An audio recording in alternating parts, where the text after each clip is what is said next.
Bismillahirrahmanirrahim. Assalamualaikum warahmatullahi wabarakatuh. Innal hamdalillah nahmaduhu wa nasta'inuhu wa nastahdihi wa nastaghfiruhu wa na'udzu billahi min shururi anfusina wa min sayyiati a'malina man yahdihillahu fala mudilla lahu wa man yudlil fala hadiya lahu wa asyhadu an la ilaha illallah wahdahu la syarika lahu wa asyhadu anna Muhammadan 'abduhu wa rasuluh.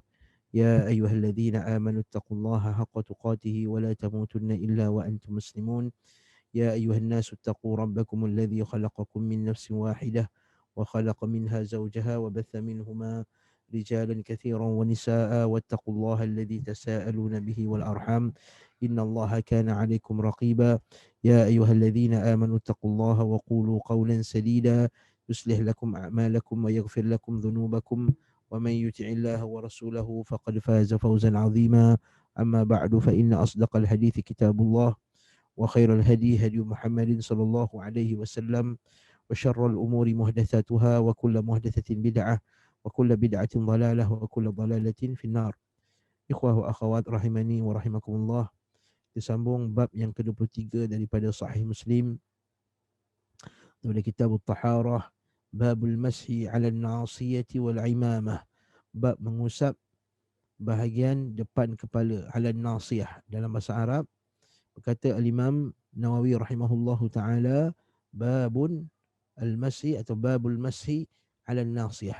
Bab mengusap di atas bahagian depan kepala. Nasiyah ni, nasiyatin kadhibatin khati'ah kat depan ni. Nasiyah ni ubun-ubun kita. Nasiyah, nasiyah. Wal imamah, dan juga di atas serban. Apa bab ni nak bincangkan, iaitu nanti kita akan tengok hadis Nabi SAW bahawa ketika Nabi berwuduk, Nabi disapu sebahagian daripada ubun-ubun baginda, kemudian Nabi sapu bakinya di atas serban. Jadi berlaku perbincangan yang besar di kalangan para ulama berkenaan dengan apakah kita ni disunnahkan atau apakah kita wajib kena sapu seluruh kepala ataupun wajib sebahagian kepala lalu disunnahkan kita sapu di atas serban kita, sapu atas serban kita. Jadi Al-Imam Nawawi bawa tajuk ni. Dan Imam Muslim rahimahullah dan hadisnya wa bis sanadil muttasil, dengan sanad yang bersambung dari Imam Muslim bin Al-Hajjaj rahimahullah kepada Imam Muslim bin Hajjaj rahimahullahu taala, wa haddatsani Muhammad bin Abdullah bin Bazi' qala haddatsana Yazid, yani Yazid ibn Zuray' qala haddatsana Humayd al-Tawil قال حدثنا بكر بن عبد الله المزني عن عروة بن المغيرة بن شعبة عن أبيه قال تخلف رسول الله صلى الله عليه وسلم وتخلفت معه فلما قضى حاجته قال أمعك ماء فأتيته بمطهرة فغسل كفيه ووجهه ثم ذهب يحسر عن ذراعيه فضاق كم الجبة فأخرج يده من تحت الجبة وألقى الجبة على منكبيه وغسل ذراعيه ومسح بناصيته وعلى العمامة وعلى خفيه ثم ركب وركبت فانتهينا إلى القوم وقد قاموا في الصلاة يصلي بهم عبد الرحمن بن عوف وقد ركع بهم ركعة فلما أحس بالنبي صلى الله عليه وسلم ذهب يتأخر فأومأ إليه فصلى بهم فلما سلم قام النبي صلى الله عليه وسلم وقمت فركعنا الركعة التي سبقتنا. Masya Allah, hadis yang panjang. Semoga Allah Ta'ala bagi kita kesempatan habiskan dia. Dari Muhammad bin Abdullah bin Bazir telah memberitahukan kepada kami Yazid, yani Yazid bin Zuray', bukan Zuray' ini, Zuray' je, Zuray', tak perlu ada ini, Zuray'. Telah memberitahukan kepada kami Humaid al-Tawil, telah memberitahukan kepada kami Bakar bin Abdullah al-Muzani. Naam, Bakar bin Abdullah al-Muzani. Telah beritahukan kepada kami Urwah bin Zubair, telah beritahukan kepada kami Urwah bin Az-Zubair.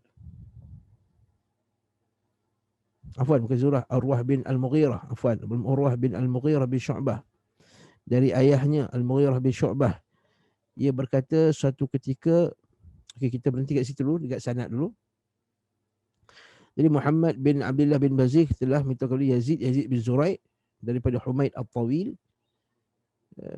Humaid Al-Tawil, Bakar bin Abdullah Al-Muzani, ma'ruf Bakar bin Abdullah Al-Muzani, tabi'in, min arwa'in nas, orang yang sangat warak. Bakar bin Abdullah Al-Muzani telah beritahukan kepada kami dari Urwah bin Al-Mughirah bin Syu'bah. Jadi Urwah bin Al-Mughirah bin Syu'bah. Okey, dari ayahnya. Cuma dalam sanad ini, kata para ulama, yang sahihnya sebenarnya hadis ni bukan daripada Urwah bin Al-Mughirah bin Syu'bah. Sebenarnya daripada Hamzah bin Al-Mughirah bin Syu'bah. Sebenarnya daripada Hamzah bin Al-Mughirah bin Syu'bah. Yang sahihnya daripada Hamzah. Al-Mughirah bin Syu'bah ada dua anak. Satu Urwah, satu Hamzah.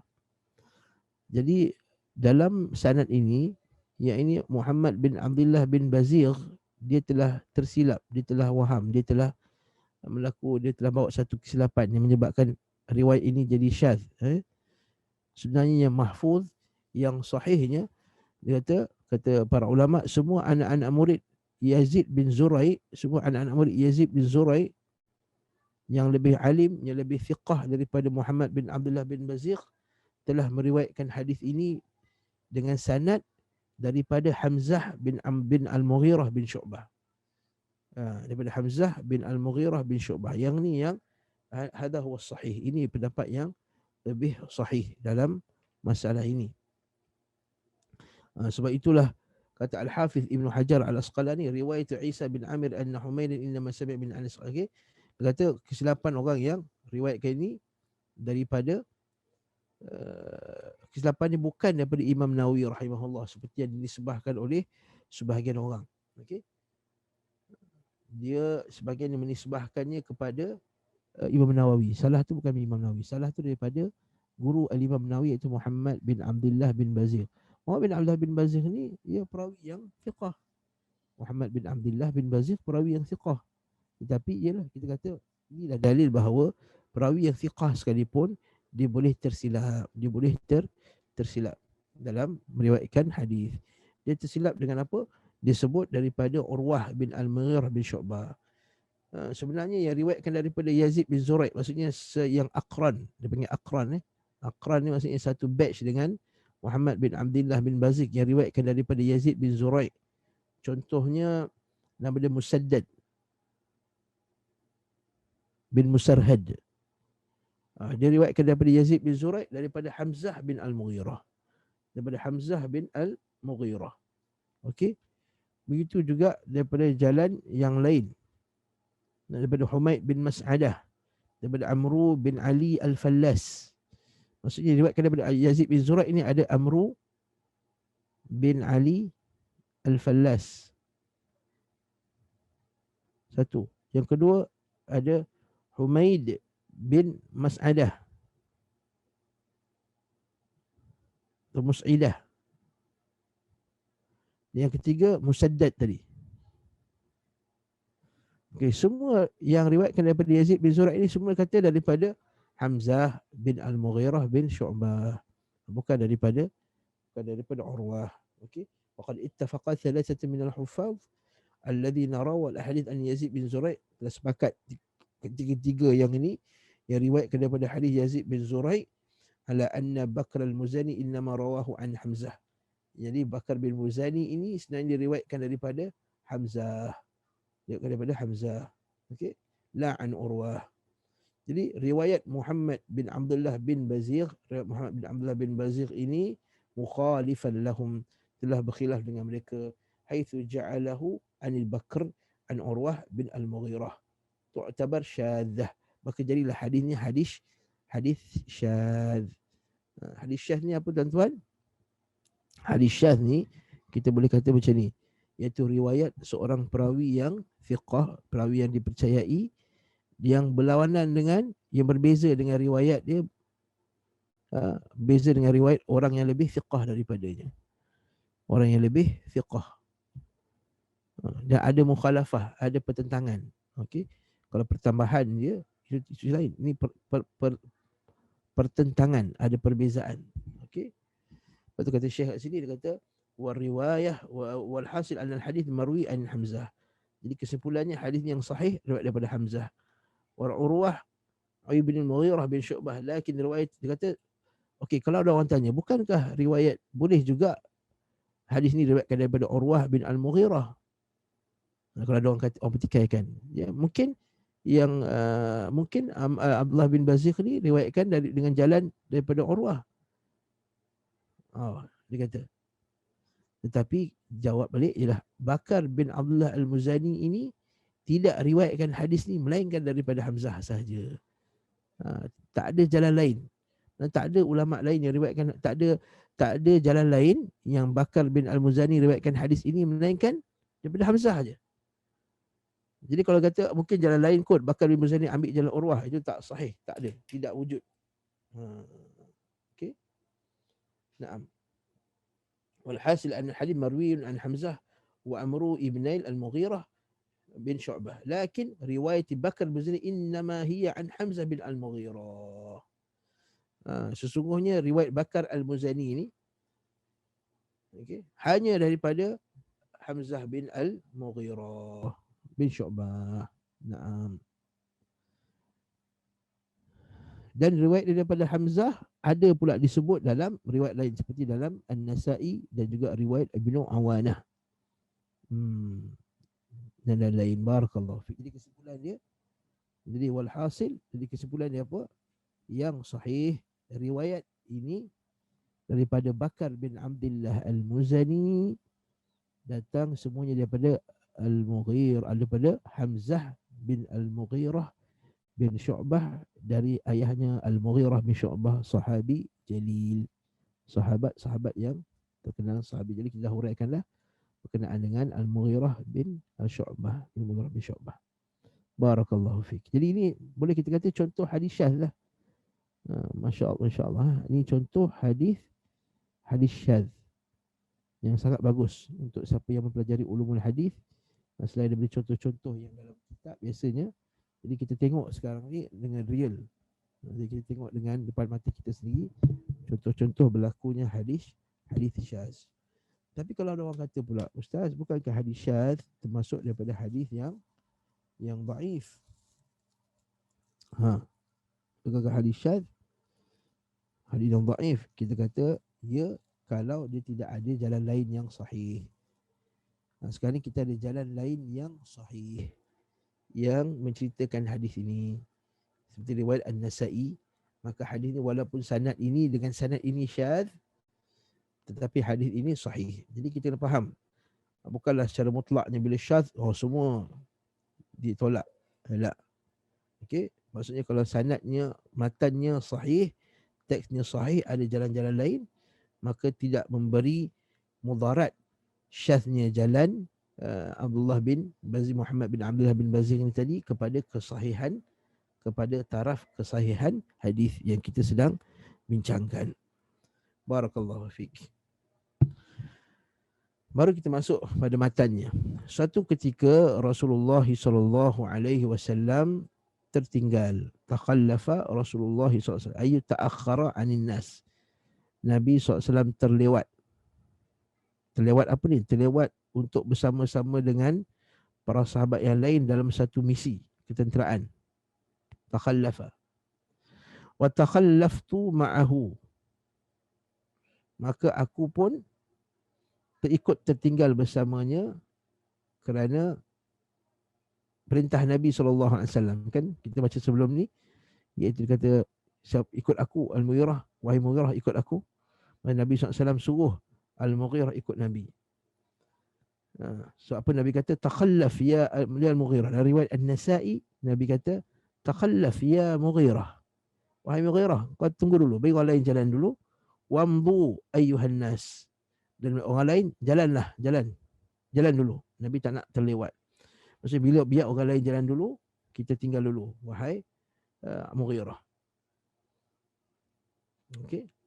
Dan setengah riwayat lain pula dia kata faqara'a dhahri bi'asan kanat ma'ahu. Nabi SAW ambil tongkat dia, Nabi macam sentuh bahu Mughirah dengan tongkat Nabi SAW. Dia kata, tunggu, Mughirah tunggu, orang lain jalan.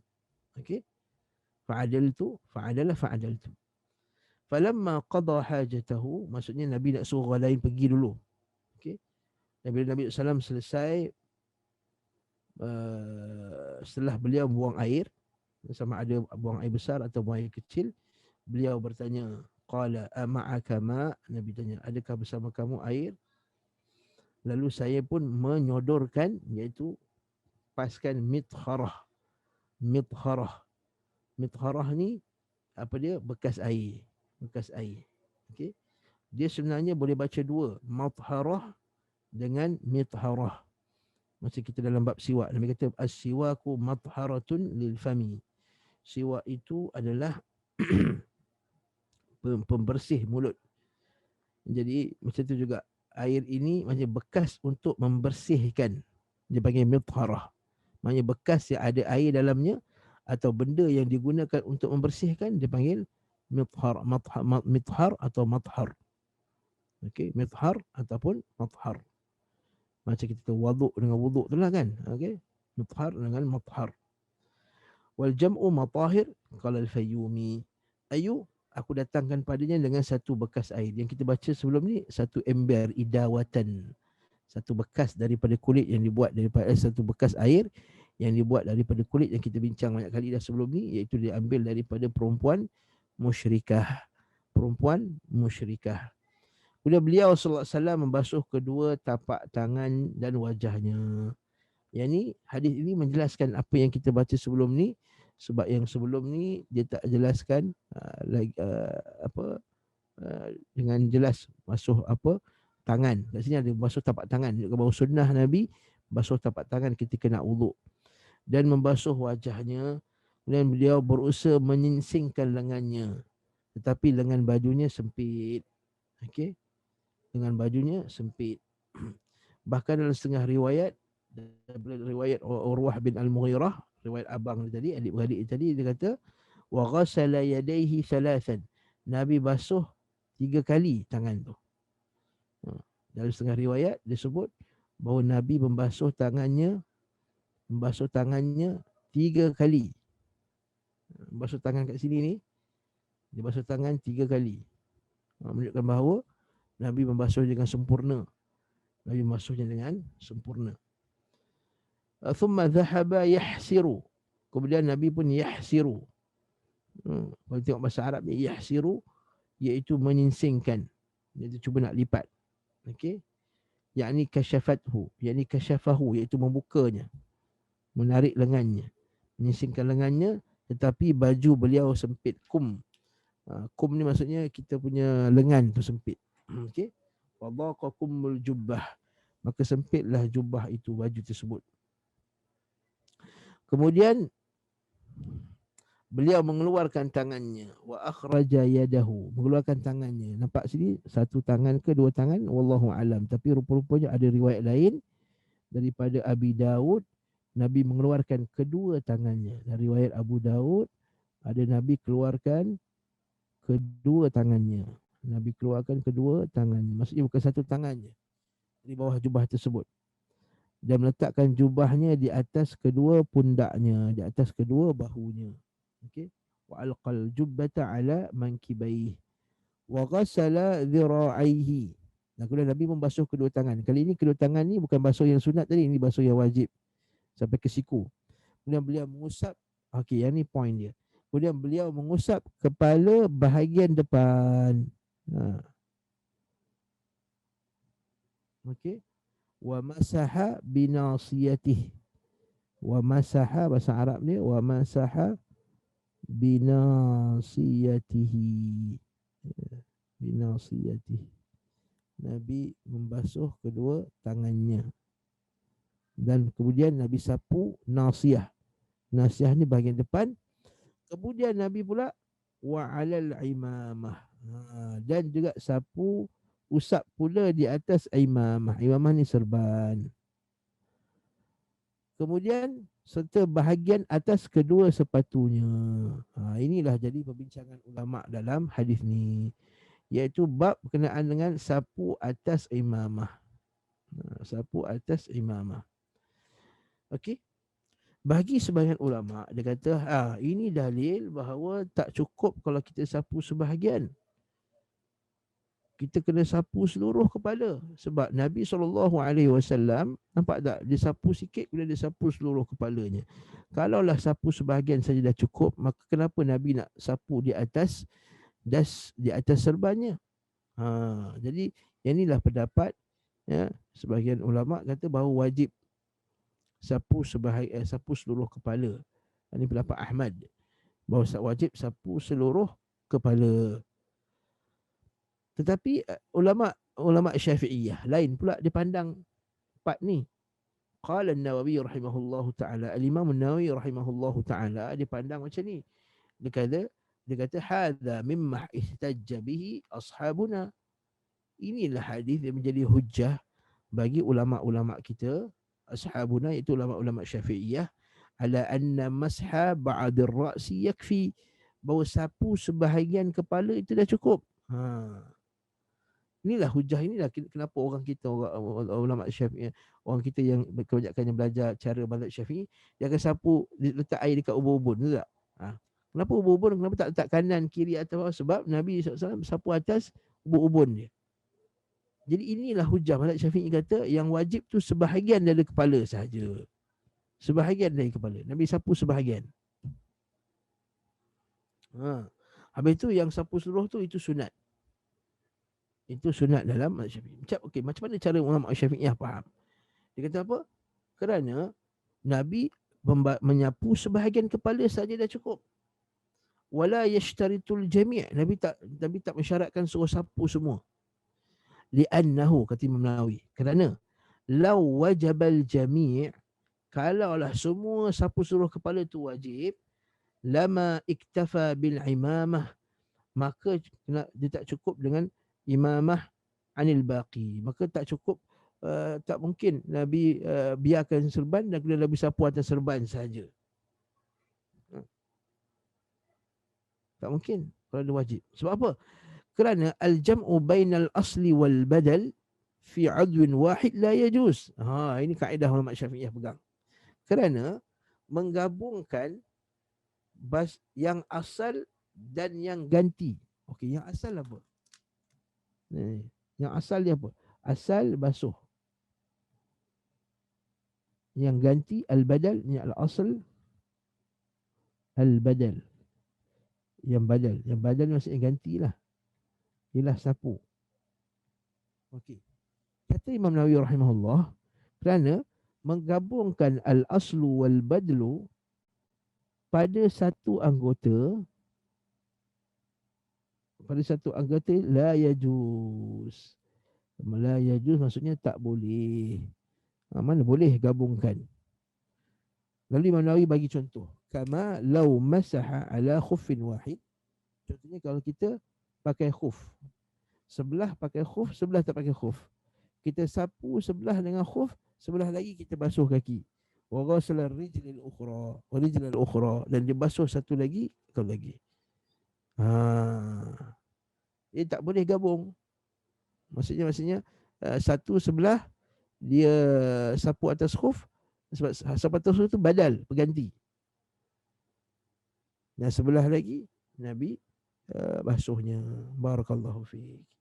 Jadi la yajuz kama law masaha ala khuffin wahid wa wasala ar-rijl al-ukhra wa amma at-tayammum bil imamah fa huwa 'inda asy-Syafi'i wa jama'atun ala istihbab. Adapun tayammum di atas imamah fa huwa 'inda asy-Syafi'i wa jama'atun ala istihbab. Adapun ulama Syafi'i dan sebahagiannya kata sunat. Kalau kita tayammum, kita sapu atas serban. Litakuna at-taharah ala jami'ir ra's. Supaya penyucian itu berlaku di atas seluruh kepala. Wala farqa baina an yakuna labisal imamah ala tuhur. Dalam masalah ni pula tidak ada beza kalau disapu imamah dia atas dalam keadaan dia suci, ataupun dalam keadaan hadas, disunatkan juga kita sapu atas kepala. Sapu atas kepala tadi, tayammum tadi. Wa kadza law kana ala ra'sihi qalan sawah. Juga kalau kepalanya ada songkok, qalan sawah, kopiah ke songkok. Walam yanzi'ha masha bi nasiyatihi.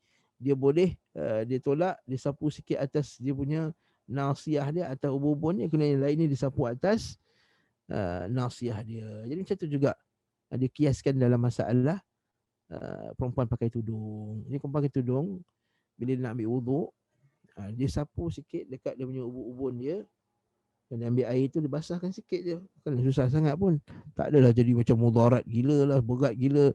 Nanti setengah orang kata, oi kalau perempuan tak boleh sapu, tak sapu atas tudung ni, berat betul. Maksudnya mudaratkan dia. Lah ya Syekh, sapu sikit kat sini je. Sapu sikit je dekat atas ubun-ubun. Kemudian yang baki tu dia basahkan tangan, dia sapu atas tudung dia, maka dapatlah dia pahala sapu kepala sempurna, macam yang Imam Syafi'i kata, aku suka kalau disapu seluruh kepala macam hadis, dan tidak disyaratkan masa sebelum pakai tudung tu kena ada wuduk dulu, tak. Tidak disyarat, seperti kata Imam Nawawi kat sini, la yushtarat, tidak disyaratkan agar dia dalam keadaan memakai ni, dalam keadaan dia suci. Jadi wa istahabbu an yutimma 'ala al-qalan sawah kal imamah, dan juga disunatkan menyapu atas songkok tadi macam imamah. Walau iqtasara 'ala al-imamah, ini mazhab Syafi'i kata. Tetapi kalau dia sapu hanya atas serbannya, walam yamsah syai'an min ar-ra'si, dan dia tak sapu sedikit pun daripada kepalanya, lam yujzi, tak sah. Dzalika indana bila khilaf. Ini mazhab Syafi'i tanpa khilaf. Masya-Allah. Jadi kalau sapu atas serbannya, tak sapu dekat atas ubun-ubun dia atau mana-mana anggota, atau mana-mana anggota pula, mana-mana bahagian pada kepalanya, maka tidak sah. Tidak sah. Allahu Akbar. Mazhab Syafi'i. Bila khilaf. Tanpa khilaf dalam mazhab Syafi'i. Wahuwa madhabu Malik, ini juga pendapat mazhab Malik, wa Abi Hanifah, dan juga mazhab Abu Hanifah, wa aktsarul ulama, illa majoriti ulama rahimahumullah taala. Adapun Imam Ahmad, wa dhahaba Ahmad bin Hanbal ila jawaz al-iktisar. Imam Ahmad kata pula boleh kalau sapu atas serban sahaja tanpa sapu atas ubun-ubun. Dan ini juga disetujui oleh sebahagian salaf. Ini khilaf yang ada di kalangan para ulama dalam masalah ini. Dan berkata Al-Syekh At-Tiyubi, kata hadzal ladzi dhahaba Syekh Muhammad Adam Al-Tiyubi, guru kami, guru kita semua, guru pada masyayikh kita, dia kata pendapat Ahmad inilah yang aku pegang. Walaupun Syekh Muhammad Adam ni Syafi'i, tetapi dia dalam masalah ni dia kata sapu atas serban saja dah cukup. Sapu atas serban saja dah cukup. Yang ni dia punya hujah. Maka ini dia punya pendapat. Adapun apa hujah Imam Ahmad kata boleh sebenarnya sapu atas serban sahaja tanpa sapu atas kepala langsung? Kerana bagi Imam Ahmad rahimahullahu taala, mereka memegang kepada pendapat bahawa ada hadis yang sebut bahawa Nabi SAW sapu di atas serban sahaja tanpa sapu di atas nasiyah dia, tanpa sapu di atas ubun-ubunnya. Ini hujah mereka. Sapu di atas tanpa sapu di atas ubun-ubunnya. Okey. Apakah hadis tersebut? Okay, apakah hadis yang kita nak yang disebutkan ni? Hadis ini diriwayatkan oleh banyak ulama. Antaranya ialah hadis yang diriwayatkan oleh dalam kitab Milqatul Mafatih yang disebut oleh Al-Mubarakfuri, dan juga yang dalam Sunan At-Tirmizi daripada Amr bin Umayyah inda Ahmad, dan juga daripada Al-Bukhari, dan juga daripada Ibnu Majah, hadis Bilal dalam Muslim, Tirmizi, An-Nasa'i, yang kita akan jumpa lepas ini. Ini kita akan jumpa lepas ni. Nanti kita akan tengok sikit lagi. Kalau kita selak sikit, hadis bawah tu, hadis Bilal. Hadis Bilal. 2-3 hadis lagi lepas tu.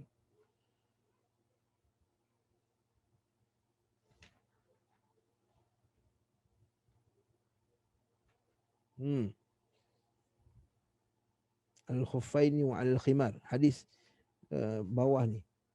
Kita akan jumpa hadis nanti insya-Allah. Tak apa. Saya takut nanti ke depan ke belakang nanti pembaca confuse nanti ya. Nanti kita akan jumpa iaitu hadis Bilal bin Rabah. Nabi kata dia kata Annabi sallallahu masaha 'alal khuffaini wal khimar. Nabi sapu atas khuf dan juga atas serban. Ataupun wa tukhammiru bil mar'ah wal jam'u khumur. Atas serbannya dan juga atas kain atas kepalanya. Maksudnya khimar ni serban lah. Maksudnya serban.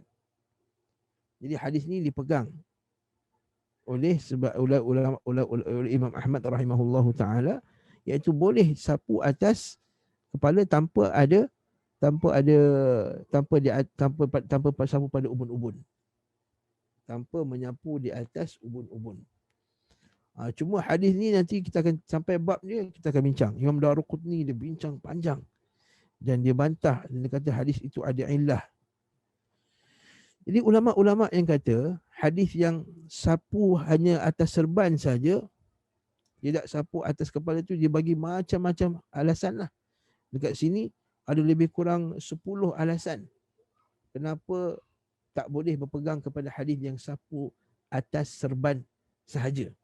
Tak boleh berpegang kepada sapu atas serban sahaja. Tapi bukan sini makamnya, saya nak huraikan semua sekali.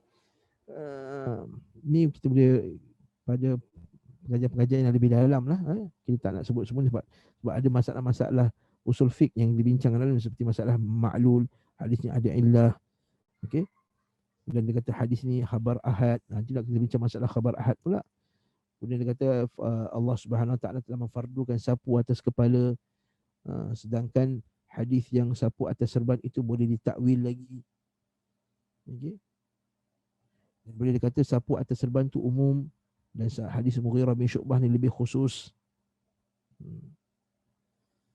Dan boleh kata Bilal bin Rabah dia ceritakan sebahagian daripada cerita, dia tak ceritakan habis. Maksudnya dia kata Nabi sapu atas serban, tapi rupanya sebelum tu Nabi sapu juga dekat ubun-ubunnya. Okey. Dan boleh jadi hadis Bilal itu sebelum turunnya ayat surah Maidah yang kena sapu kepala, tapi ini juga dipertikaikan oleh para ulama. Sebab kita tak boleh tahu sesuatu itu datang sebelum dan selepas, melainkan dengan tarikh yang benar. Okey. Dan banyak lagi lah hujah-hujah yang lain. Wallahu ta'ala alam. Tapi alhasil, kesimpulannya, saya nak beritahu kesimpulannya daripada panjang-panjang itu, bahawa Nabi SAW bahawa berlakunya khilaf dalam masalah ini. Dan ulama Syafi'i menggunakan hadis ini dalil bahawa kita kena sapu. Dan juga pendapat Malik dan juga pendapat Abu Hanifah. Dan itu dengan ini saya berpegang dengannya. Wallahu ta'ala alam bissawab. Okey. Kemudian Nabi SAW pun naiklah kenderaannya. Dan saya pun naik. Ketika kami sampai pada satu kaum, maksudnya kami sampai kepada kumpulan tadilah.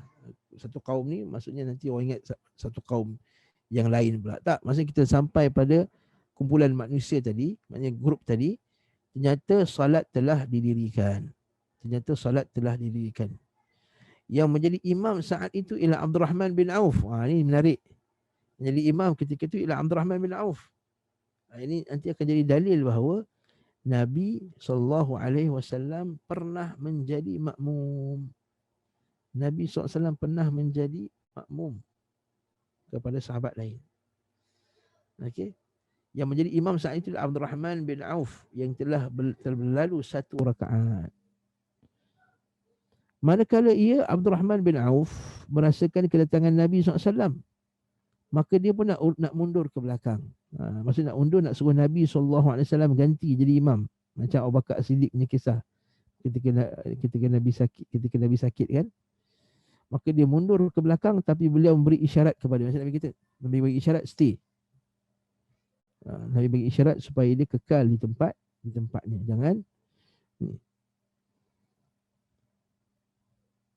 Fa'awma ilaihi ayu asyara ila ramla wal yutimma salatu imaman fa shalla bihim falamma sallama, untuk salat beri isyarat kepada sehinggalah ia telah menjadi imam. Setelah sang imam salam, iaitu dah habis rakaat kedua sebab dia dalam musafir, Nabi SAW berdiri dan saya pun ikut berdiri. Kemudian Nabi menyempurnakan satu rakaat yang tertinggal tadi. Allahu Akbar. Okey. Nah, jadi hadis ni menjadi dalil bahawa apa dia? Boleh al-fadil menjadi makmum kepada al-mafdul. Boleh orang yang lebih afdal menjadi makmum kepada orang yang kurang afdal. Boleh. Tak salah. Ini juga hadis ini menjadi dalil bahawa apa dia? Bolehnya seorang itu apa dia? Itu bahawa seorang itu kalau dia dah solat, dia terlepas, maka apa dia? Dia disempurnakan. Kalau kita nak tengok faedah hadis ni, ada lebih kurang 24 faedah. Masya Allah, 25 faedah. Kita bacalah sekadar lalu, sebab kita pernah lalu juga sebelum ni faedah ni. Tapi kita refresh balik faedah ini. Pertama sekali apa dia? Hadis ini kesimpulannya nombor 1, disyariatkan sapu atas khuf. Dah tadi, Nabi sapu atas khuf. Yang kedua, disunahkan kita menjauhkan diri ketika qada hajat. Yang ketiga, disunahkan kita sentiasa dalam keadaan wuduk. Yang keempat, dibolehkan kita meminta tolong orang lain menuangkan air ketika wuduk. Yang kelima, basuh tangan selepas kita beristinja. Tadi Nabi kan basuh tangan lepas Nabi buang air tadi. Menggunakan tanah dan seumpama dengannya untuk menghilangkan bau busuk. Sebab kita tengok dalam setengah riwayat sebelum ni, Nabi tenyihkan tangan dia pada tanah. Yang ketujuh, bolehnya menggunakan kulit bangkai apabila telah disamak. Yang ke-8, bolehnya menggunakan perkakas orang kafir sekiranya diyakini tidak ada najis. Sebab apa? Sebab bekas itu ambil daripada orang musyrik. Yang seterusnya, bolehnya kita memakai pakaian perbuatan orang kafir. Mana datang ni? Sebab jubah yang rupa-rupanya jubah yang lengan sempit ini ialah jubah buatan orang Rom. Orang Rom, jubah Rumiyah, orang Rom.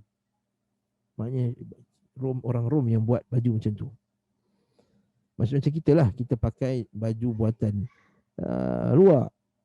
Kita pakai baju buatan Amerika Syarikat ke, UK ke, baju buatan India ke, atau seumpama dengannya. Maksudnya ialah janji dibuatan yang dibuat oleh orang kafir. Lagi mana tidak ada najis, tidak dibuat dengan daripada najis seumpama dengannya. Yang ke-10, bahawa apa dia, an-nasuf la yanjas bil maut, iaitu bulu itu tidak menjadi suf, bulu itu tak jadi najis, tidak najis. Okey. Bulu sebab apa? Jubah ini jubah Rum. Jubah Rum ini datang daripada Syam. Dan ketika itu Syam negara kafir dan dia buat daripada bulu. Bulu binatang. Yang ke-11, hadis ini membantah kepada golongan yang kata sapu atas khuf itu telah dimansuhkan. Tak sahih.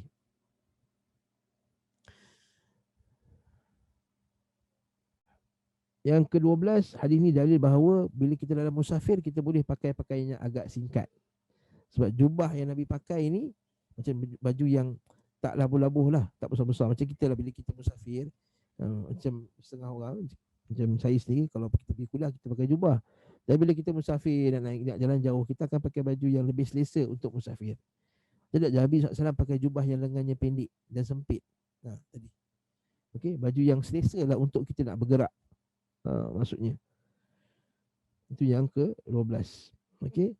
Yang ke-13 maksudnya faedahnya ialah Nabi sentiasa menjaga sunat-sunat wuduk walaupun ketika dalam musafir. Tadi kan Nabi basuh tangan 3 kali. Yang ke-14 boleh yang menerima khabar ahad dalam masalah ini.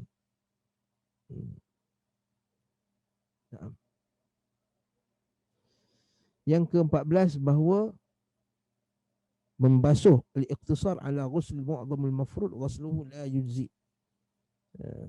Maksudnya kalau kita hanya basuh sebagian, kalau tak basuh, yang ke-15, kalau tidak membasuh anggota wuduk dengan sempurna tak sah. Lepas tu Nabi SAW bila tak boleh nak basuh tangannya tadi sampai ke siku, maka Nabi keluarkan tangan dia. Maksudnya apa? Kewajipan untuk menyempurnakan basuhan wuduk. Yang ke-15, hujah bagi ulama Syafi'iyah bahawa yang wajib itu hanya sapu sebahagian ubun-ubun kepala.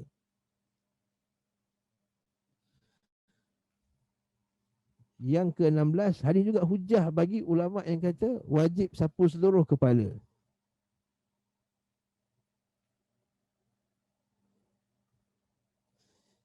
Yang ke-18, disyariatkan memberi khidmat kepada ahli ilmu.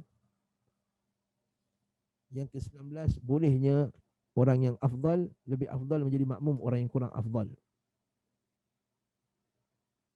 Yang ke-20, hukum masbuk dalam salat, iaitu dia ikut imam itu, pergerakan imam, sehingga apabila imam telah selesai, dia sempurnakan apa yang berbaki. Maksudnya bukan dia kejar imam tu macam setengah orang yang jahil buat. Dia ikut imam tu, apa pun keadaan dia, kemudian dia sempurnakan mana yang tak cukup.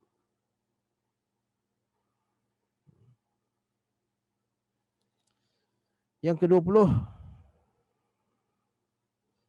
makmum yang masbuk ikut sahaja imam. Maksudnya ketika rukuk ataupun sujud, maka tak perlu nak tunggu imam tu berdiri dulu.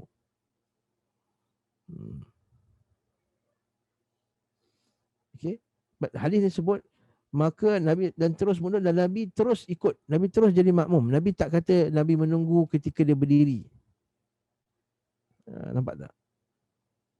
Nampak tak kat mana poin ni? Sebab setelah Imam Salam, Nabi pun berdiri dan saya pun ikut berdiri. Nampak tak? Menunjukkan bahawa Nabi tak start dengan berdiri. Ini kesalahan sebahagian daripada kita dalam bab ni. Iaitu kalau imam tengah rokok ataupun sujud, dia pun tunggu sampai imam tu bangun. Sebab apa dia kata apa? Kalau masuk awal-awal sekarang, bukan dapat rakaat tu. Baik masuk masa berdiri terus. Salah. Masuk terus bersama dengan imam. Itu cara dia. Yang ke-21, yang ke-22, yang ke-22, bahawa makmum berpisah dengan imam, maksudnya meneruskan setelah salam selesai. Maksudnya masbuk kena tunggu imam salam, Assalamualaikum warahmatullahi, Assalamualaikum warahmatullahi, dah selesai baru bangun. Hadis juga hujah bahawa mendirikan salat di awal waktu tu lebih afdal. Sehingga kan tidak menunggukan Rasulullah SAW. Maksudnya antara nak sembahyang dengan imam yang bagus bacaannya, imam tu sampai lambat. Tetapi waktu dah masuk dah.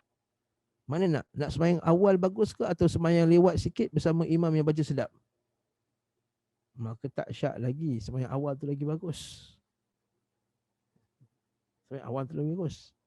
Ini dalil bahawa kepentingan mendirikan salat di awal waktu. Okey.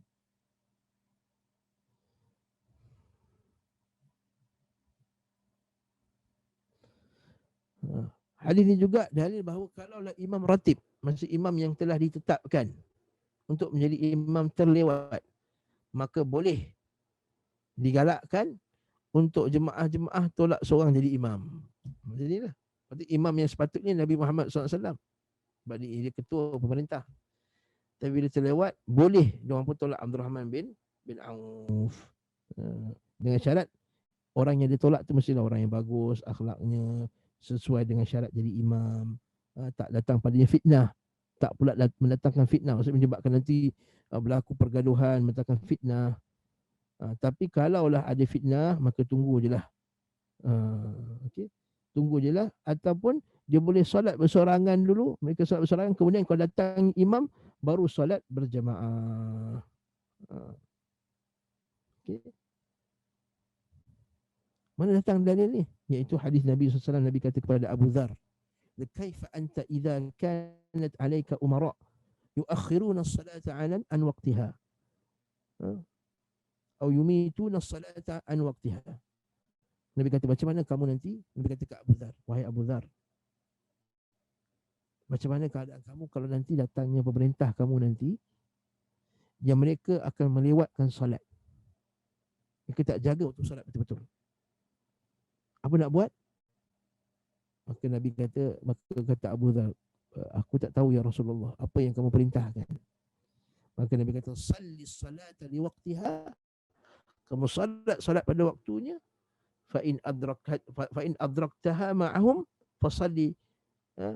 Maka kalau kamu sempat bersama dengan mereka, salat bersama dengan mereka, fa innaha laka nafilah, maka itu adalah salat sunat bagi kamu. Katakanlah pemerintah tu ketegak, dia nak sembahyang zuhur, tapi kita sembahyang zuhur pukul 3. Kalau kita sembahyang awal, nanti dia marah, dia akan hukum, dia akan penjarakan, ataupun dia seumpama dengannya lah, macam-macam zaman sekarang. Kita solat dulu masing-masing, kemudian bila imam tu sampai, solat dengan dia untuk mengelakkan fitnah, mengelakkan pergaduhan atau seumpama dengannya. Barakallahu fiik. Yang terakhir sekali, hadis ini kelebihan Abdul Rahman bin Auf, iaitu sahabat-sahabat yang ramai semua menolak dia menjadi imam, dan Nabi SAW mengiktiraf beliau menjadi imam dan Nabi solat di belakangnya. Maka inilah faedah daripada hadis yang kita bacakan tadi. Wallahu ta'ala alam bisawab. Adapun berkenaan dengan mencari yang rajih dalam masalah apakah sapu seluruh kepala, itu bincangannya dalam pengajian kelas fiqah. Kita tak berhajat untuk nak detailkan sangat dalam masalah itu dalam pengajian ini. Wallahu ta'ala alam bisawab. Alhamdulillahirabbil alamin. Kita rehat sebentar, sekitar 5 minit, untuk bersama bacaan kitab Fathul Majid. Allahu a'lam.